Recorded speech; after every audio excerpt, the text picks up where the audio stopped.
Carta aos Gálatas, capítulo 1. Saudação. Eu, Paulo, escrevo esta carta. Eu que fui chamado para ser apóstolo, não por pessoas ou por meio de uma pessoa, mas por Jesus Cristo e por Deus, o Pai, que ressuscitou Jesus da morte. Todos os irmãos que estão aqui comigo mandam saudações às igrejas da Galácia. Que a graça e a paz de Deus, o nosso Pai, e do Senhor Jesus Cristo estejam com vocês. Em obediência à vontade do nosso Deus e Pai, Cristo se entregou para ser morto a fim de tirar os nossos pecados e assim nos livrar deste mundo mau. A Deus seja a glória para todo sempre. Amém. O outro Evangelho. Estou muito admirado com vocês, pois estão abandonando tão depressa aquele que os chamou por meio da graça de Cristo e estão aceitando outro evangelho. Na verdade, não existe outro evangelho, porém eu falo assim porque há algumas pessoas que estão perturbando vocês, querendo mudar o evangelho de Cristo. Mas se alguém, mesmo que sejamos nós, ou um anjo do céu, anunciar a vocês um evangelho diferente daquele que temos anunciado, que seja amaldiçoado. Pois já dissemos antes e repetimos, se alguém anunciar um evangelho diferente daquele que vocês aceitaram, que essa pessoa seja amaldiçoada. Por acaso eu procuro a aprovação das pessoas? Não. O que eu quero é a aprovação de Deus. Será que agora estou querendo agradar as pessoas? Se estivesse, eu não seria servo de Cristo. Como Paulo se tornou apóstolo. Meus irmãos, eu afirmo a vocês que o evangelho que eu anuncio não é uma invenção humana. Eu não o recebi de ninguém, e ninguém o ensinou a mim, mas foi o próprio Jesus Cristo que o revelou para mim. Vocês ouviram falar de como eu costumava agir quando praticava a religião dos judeus. Sabem como eu perseguia sem dó nem piedade a igreja de Deus e fazia tudo para destruí-la.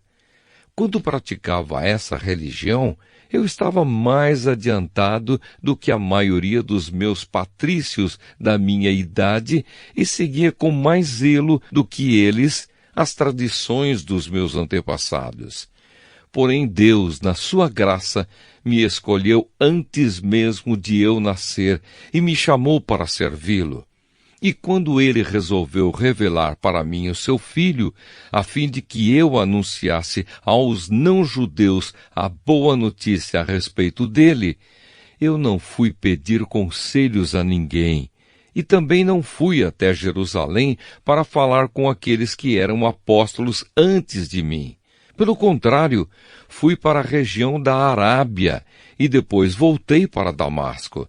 3 anos depois, fui até Jerusalém para pedir informações a Pedro e fiquei 2 semanas com ele.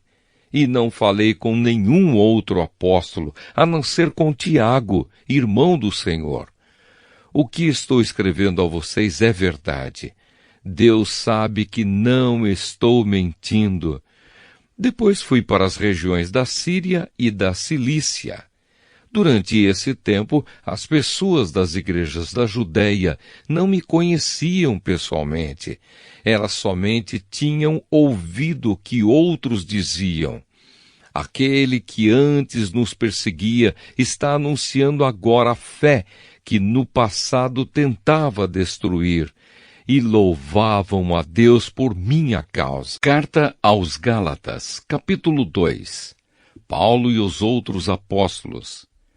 14 anos depois, eu voltei para Jerusalém com Barnabé e levei Tito comigo. Voltei para lá porque Deus me revelou que eu devia fazer isso. Ali, numa reunião particular com os líderes da igreja, eu expliquei a eles a mensagem do Evangelho que anuncio aos não-judeus. Eu não queria que o trabalho que tinha feito e estava fazendo fosse um trabalho perdido. Tito estava comigo, mas ele não foi obrigado a circuncidar-se, embora ele não seja judeu. Porém, alguns tinham se juntado ao nosso grupo, fazendo de conta que eram irmãos da fé e queriam circuncidá-lo. Eram homens que tinham entrado para o grupo como espiões, a fim de espiar a liberdade que temos por estarmos unidos com Cristo Jesus e para nos tornar escravos de novo. Mas em nenhum momento nós cedemos, pois queríamos que vocês tivessem o verdadeiro Evangelho. E aqueles que pareciam ser os líderes da igreja, digo isso porque para mim não importa o que eles eram, pois Deus não julga pela aparência. Aqueles líderes, repito, não me deram nenhuma ideia nova. Pelo contrário, eles viram que Deus me tinha dado a responsabilidade de anunciar o Evangelho aos não-judeus, assim como tinha dado a Pedro a responsabilidade de anunciá-lo aos judeus. Pois pelo poder de Deus fui feito apóstolo para anunciar o Evangelho aos não-judeus, assim como Pedro foi feito apóstolo para anunciar o Evangelho aos judeus. Por isso Tiago, Pedro e João, que eram considerados os líderes da igreja, reconheceram que Deus me tinha dado essa tarefa especial. E como sinal de que éramos todos companheiros, eles deram a mim e a Barnabé um aperto de mãos. E todos nós combinamos que eu e Barnabé iríamos trabalhar entre os não-judeus e eles entre os judeus. Eles nos pediram só uma coisa, que lembrássemos dos pobres das igrejas deles, e isso eu sempre tenho procurado fazer. Paulo fica contra Pedro em Antioquia. Porém, quando Pedro veio para Antioquia da Síria, eu fiquei contra ele em público, porque ele estava completamente errado.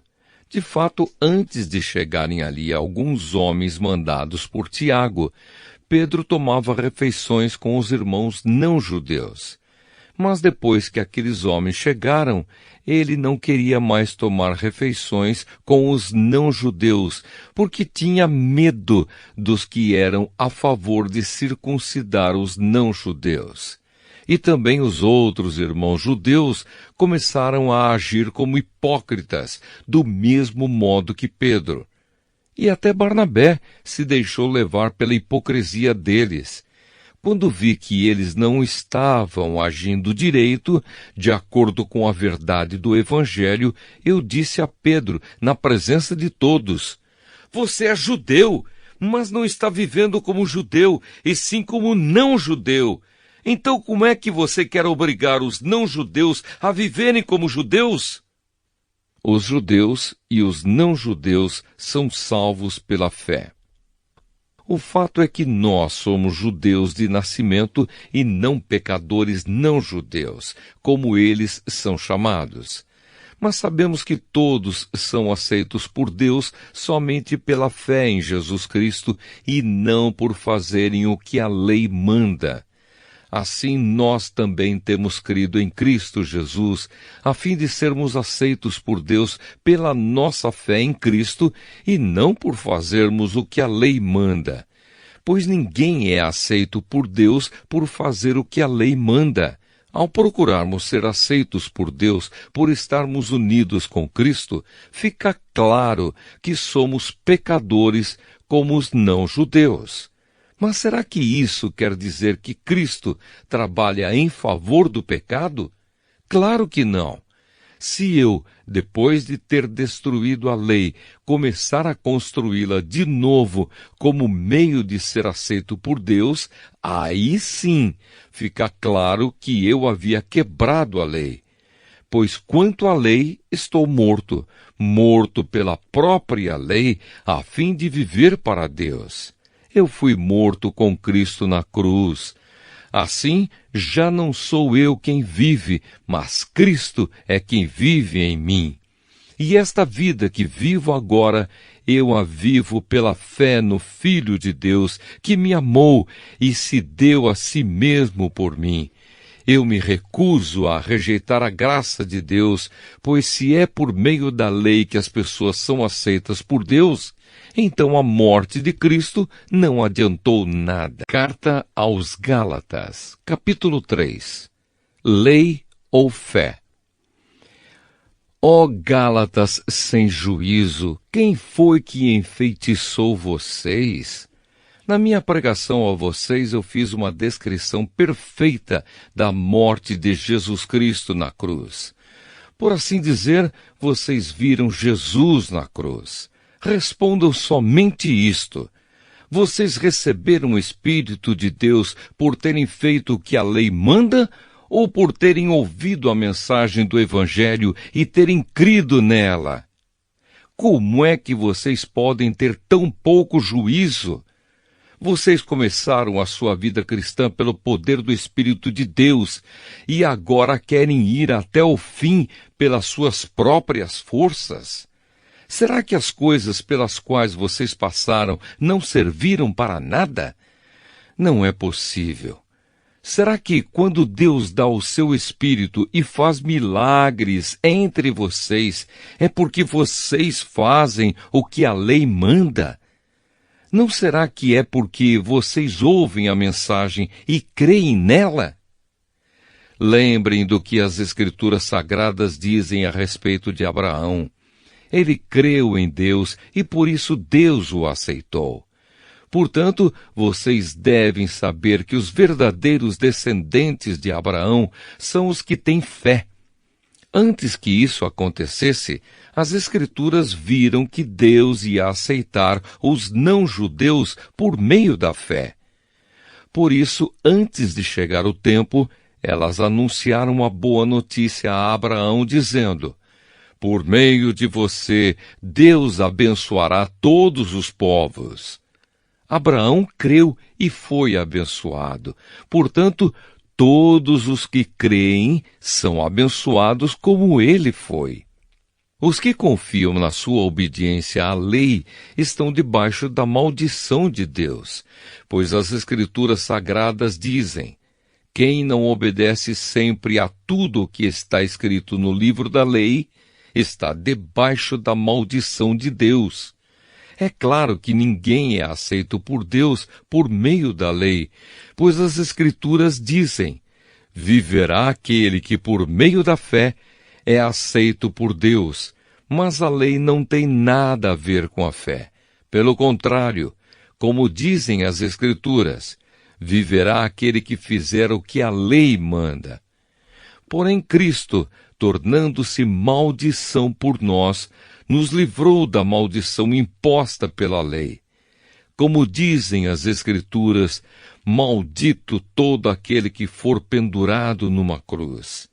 Cristo fez isso para que a bênção que Deus prometeu a Abraão seja dada, por meio de Cristo Jesus, aos não-judeus e para que todos nós recebamos, por meio da fé, o Espírito que Deus prometeu. A lei e a promessa. Meus irmãos, vou usar um exemplo da vida diária. Quando duas pessoas combinam alguma coisa e assinam um contrato, ninguém pode quebrá-lo ou acrescentar qualquer coisa a ele, pois Deus fez as suas promessas a Abraão e ao seu descendente. Quando as Escrituras dizem que Deus fez as suas promessas a Abraão e à sua descendência, elas não querem dizer que se trata de muitas pessoas, mas de uma só, isto é, Cristo. O que eu quero dizer é o seguinte: Deus fez uma aliança com Abraão e prometeu cumpri-la. A lei que foi dada 430 anos depois não pode quebrar aquela aliança, nem anular a promessa de Deus. Porque se aquilo que Deus dá depende da lei, então o que ele dá já não depende da sua promessa. Mas o que Deus deu a Abraão, ele deu porque havia prometido. Então, por que é que foi dada a lei? Ela foi dada para mostrar as coisas que são contra a vontade de Deus. A lei devia durar até que viesse o descendente de Abraão, pois a promessa foi feita a esse descendente. A lei foi entregue por anjos e um homem serviu de intermediário. Porém, não é preciso haver intermediário quando se está falando de uma só pessoa, e Deus é um só. O objetivo da lei. Será que isso quer dizer que a lei é contra as promessas de Deus? É claro que não. Porque se tivesse sido dada uma lei que pudesse dar vida às pessoas, então elas seriam aceitas por Deus por obedecerem a ela. Porém, as Escrituras Sagradas afirmam que o mundo inteiro está dominado pelo pecado. E isso para que as pessoas que creem recebam o que Deus promete aos que têm fé em Jesus Cristo. Mas antes que chegasse o tempo da fé, nós éramos prisioneiros da lei até que fosse revelada a fé que devia vir.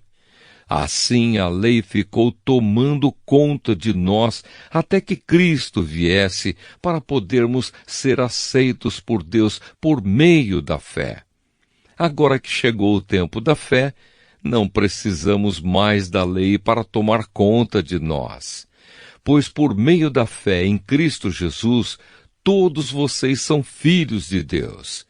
Porque vocês foram batizados para ficarem unidos com Cristo e assim se revestiram com as qualidades do próprio Cristo. Desse modo, não existe diferença entre judeus e não judeus, entre escravos e pessoas livres, entre homens e mulheres. Todos vocês são um só por estarem unidos com Cristo Jesus. E já que vocês pertencem a Cristo, então são descendentes de Abraão e receberão aquilo que Deus prometeu. Carta aos Gálatas, capítulo 4. Digo mais isto: enquanto é menor de idade, o filho que vai herdar a propriedade do pai é tratado como escravo, mesmo sendo de fato o dono de tudo. Enquanto é menor, há pessoas que tomam conta dele e cuidam dos seus negócios até o tempo marcado pelo pai. Assim também nós, antes de ficarmos adultos espiritualmente, fomos escravos dos poderes espirituais que dominam o mundo. Mas quando chegou o tempo certo, Deus enviou o seu próprio Filho, que veio como filho de mãe humana e viveu debaixo da lei para libertar os que estavam debaixo da lei, a fim de que nós pudéssemos nos tornar filhos de Deus. E para mostrar que vocês são seus filhos, Deus enviou o Espírito do seu Filho ao nosso coração, o Espírito que exclama: Pai, meu Pai. Assim vocês não são mais escravos, vocês são filhos. E já que são filhos, Deus lhes dará tudo o que Ele tem para dar aos seus filhos. A preocupação de Paulo pelos Gálatas. No passado vocês não conheciam a Deus e por isso eram escravos de deuses que de fato não são deuses. Mas agora que vocês conhecem a Deus, ou melhor, agora que Deus os conhece, como é que vocês querem voltar para aqueles poderes espirituais fracos e sem valor? Por que é que querem se tornar escravos deles outra vez? Por que dão tanta importância a certos dias, meses, estações e anos? Estou muito preocupado com vocês. Será que todo o trabalho que tive com vocês não valeu nada? Meus irmãos, peço que sejam como eu. Afinal, eu sou como vocês, e vocês não me ofenderam em nada. Lembram por que foi que lhes anunciei pela primeira vez o Evangelho? Foi porque eu estava doente. Mas vocês não me desprezaram nem me rejeitaram, embora o meu estado de saúde fosse uma dura prova para vocês. Pelo contrário, vocês me receberam como se eu fosse um anjo de Deus, ou mesmo como se eu fosse Cristo Jesus. E como vocês estavam felizes! Eu posso afirmar que, se pudessem, vocês teriam arrancado seus próprios olhos para me dar. O que foi que aconteceu? Será que agora, por ter dito a verdade, eu me tornei inimigo de vocês? Esses homens mostram grande interesse por vocês, mas a intenção deles não é boa. O que eles querem é separar vocês de mim, para que vocês sintam por eles o mesmo interesse que eles sentem por vocês. É bom vocês terem um interesse sincero sempre, e não somente quando estou com vocês. Meus queridos filhos, eu estou sofrendo por vocês como uma mulher que tem dores de parto. E continuarei sofrendo até que Cristo esteja vivendo em vocês. Como eu gostaria de estar aí agora para poder falar com vocês de modo diferente. Estou muito preocupado com vocês. Agar e Sara. Vocês que querem estar debaixo da lei, me digam uma coisa. Vocês não estão ouvindo o que a lei diz? Ela diz que Abraão teve 2 filhos, um de uma escrava, Agar, e outro de uma mulher livre, Sara. O filho da escrava foi gerado como todas as crianças são geradas, mas o filho da mulher livre foi gerado por causa da promessa de Deus. Isto serve como um símbolo. As 2 mulheres representam as 2 alianças. Uma aliança é a do Monte Sinai e está representada por Agar. Os que são dessa aliança nascem escravos, pois Agar representa o Monte Sinai na Arábia, e Agar é o símbolo da Jerusalém atual, que é escrava com todo o seu povo. Mas a Jerusalém celestial é livre, e ela é a nossa mãe, pois as Escrituras Sagradas dizem: você, mulher, que nunca teve filhos, fique alegre. Você que nunca sentiu dores de parto, grite de alegria, pois a mulher abandonada terá mais filhos do que a que mora com o marido. Meus irmãos, vocês são como Isaque, são filhos de Deus por causa da promessa divina. Naquela época, o filho que havia sido gerado como todas as crianças são geradas, perseguiu o que havia sido gerado por causa do Espírito de Deus. E a mesma coisa está acontecendo agora. Mas o que é que as Escrituras Sagradas dizem? Elas dizem: mande embora a escrava e o filho dela, pois o filho da escrava não herdará a propriedade do pai junto com o filho da mulher livre. Portanto, meus irmãos, nós não somos filhos de uma escrava, mas de uma mulher livre. Carta aos Gálatas, capítulo 5. Firmes na liberdade. Cristo nos libertou para que nós sejamos realmente livres. Por isso, continuem firmes como pessoas livres e não se tornem escravos novamente. Prestem atenção. Eu, Paulo, afirmo que se vocês deixarem que os circuncidem, então Cristo não tem nenhum valor para vocês. Repito isto mais uma vez, para qualquer homem que deixar que o circuncidem. Esse homem é obrigado a obedecer a toda a lei. Vocês que querem que Deus os aceite porque obedecem à lei, estão separados de Cristo e não têm a graça de Deus. Mas nós temos a esperança de que Deus nos aceitará, e é isso o que esperamos pelo poder do Espírito de Deus, que age por meio da nossa fé. Pois quando estamos unidos com Cristo Jesus, não faz diferença nenhuma estar ou não estar circuncidado. O que importa é a fé que age por meio do amor. Vocês estavam indo tão bem. Quem convenceu vocês a deixarem de seguir a verdade? É claro que quem os convenceu não foi Deus que os chamou. Como dizem por aí, um pouco de fermento fermenta toda a massa. Mas eu ainda tenho confiança em vocês. A nossa união com o Senhor me dá a certeza de que vocês voltarão a pensar da maneira certa.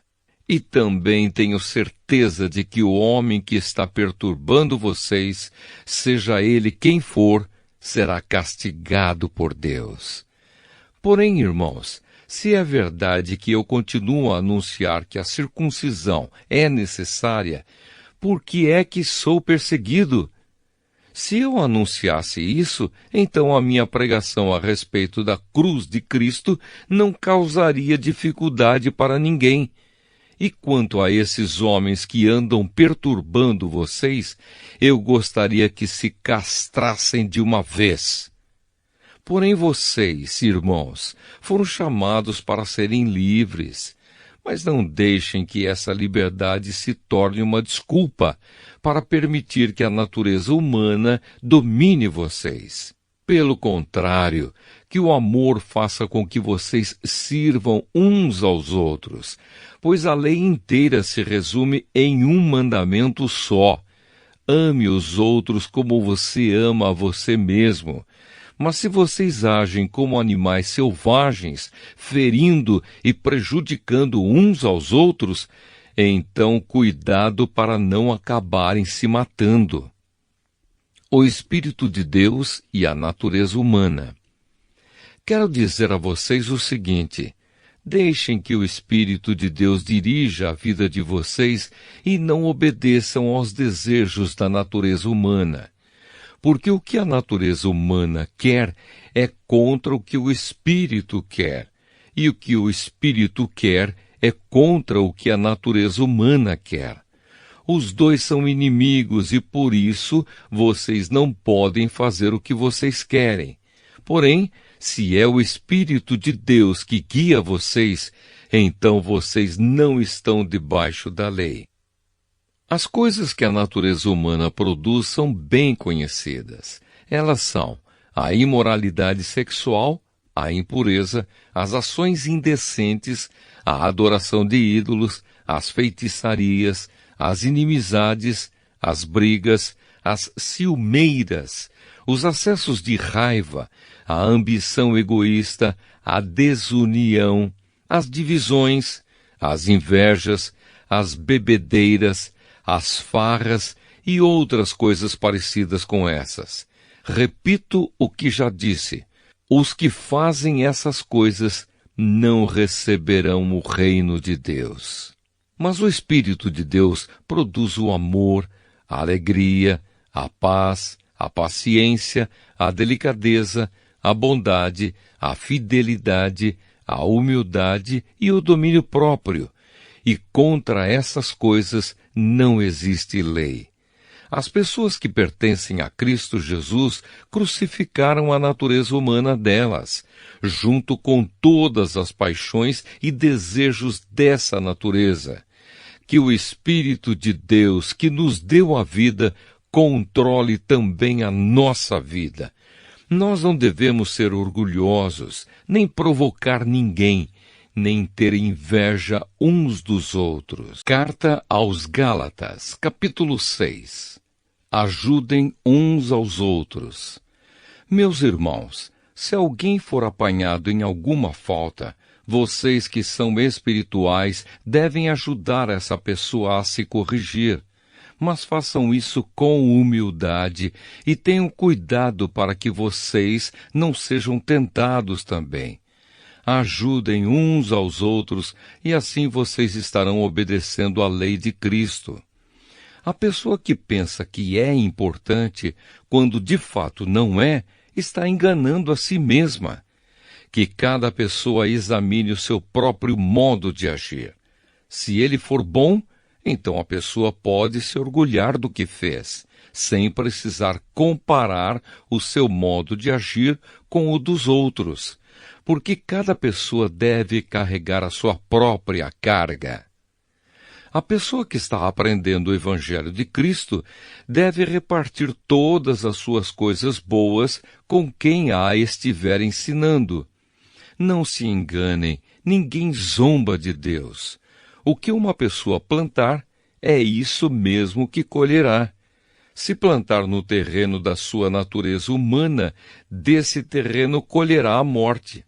Porém, se plantar no terreno do Espírito de Deus, desse terreno colherá a vida eterna. Não nos cansemos de fazer o bem, pois se não desanimarmos, chegará o tempo certo em que faremos a colheita. Portanto, sempre que pudermos, devemos fazer o bem a todos, especialmente aos que fazem parte da nossa família na fé. Últimos conselhos e saudações. Vejam as letras grandes que estou escrevendo com a minha própria mão. Os que estão forçando vocês a se circuncidarem são pessoas que querem ficar orgulhosas de coisas de pouca importância. Eles fazem isso somente para não serem perseguidos por causa da cruz de Cristo, pois nem mesmo os que praticam a circuncisão obedecem à lei.